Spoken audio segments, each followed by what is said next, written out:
Guys, I would like to start off by saying thank you to the people who have subbed and liked, continued to watch my videos, and stayed with me as I learned to figure out this editing process, switching from just shorts to long form videos. It's not as easy as I thought it would be. A lot of this is going to be a learning curve, so stick around and see what happens. Today I wanted to make a simple video, just pros and cons of owning an aquarium, so here we go. I don't know about you, but whenever I'm getting hit with the do you want the good news or the bad news first, I always like to get the bad news first, so we'll get the cons out of the way first.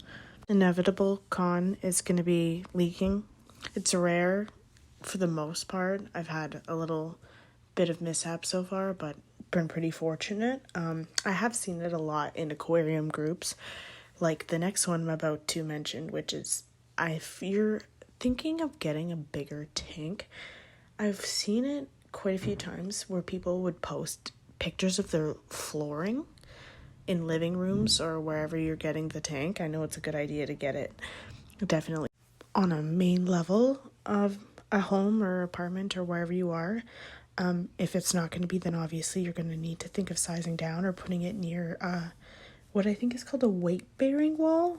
I'm not the best with things like this, but I just know that it is a new fear that has been unlocked for me. So it's one thing to keep in mind if you're thinking of sizing up tank-wise.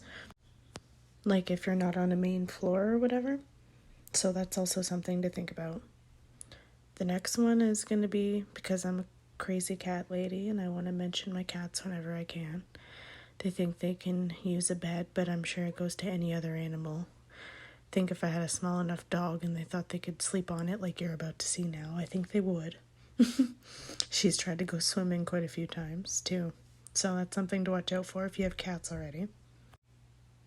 There's two more main cons that I can think of most people would come across. The first one being money. It's a very, very expensive hobby. Even if you just try to do the bare minimum, there's always something you're going to end up needing. There's always an upgrade, better something that you end up needing for your fish. Or problems, medications. Fish get sick, equipment breaks, things do happen, unfortunately. We're hoping it wouldn't be something big like a tank busting, but that could be pricier. And the last con that I can really think of is boredom. You might be in a spot right now where you're looking to get into something and you're thinking, oh, fish, I like fish. In the long run, you can look up the data for yourself. Most people don't stay in fish keeping very long. They get out of it within the first 6 months, I think it is, they said. But if you're in it more than 2 years, you're about to be in it for the rest of your life. I've been keeping fish my whole life, for the most part, on and off. I've always had fish in bowls and stuff. Or even as a little kid, I remember my dad telling me he would put it in my little tray, my jolly tray thingy. I don't even know what those are called, but people who know. So if that's the case for you, then maybe really just put some effort thinking into this, because it's something that you're going to be having to clean, and it's a weekly maintenance thing, and if something does happen, then it's going to be something you get frustrated with pretty quickly. I know myself, I've gotten frustrated with it quite a few times already, not to the point where I've thought and given up, but there's been times where it's been close.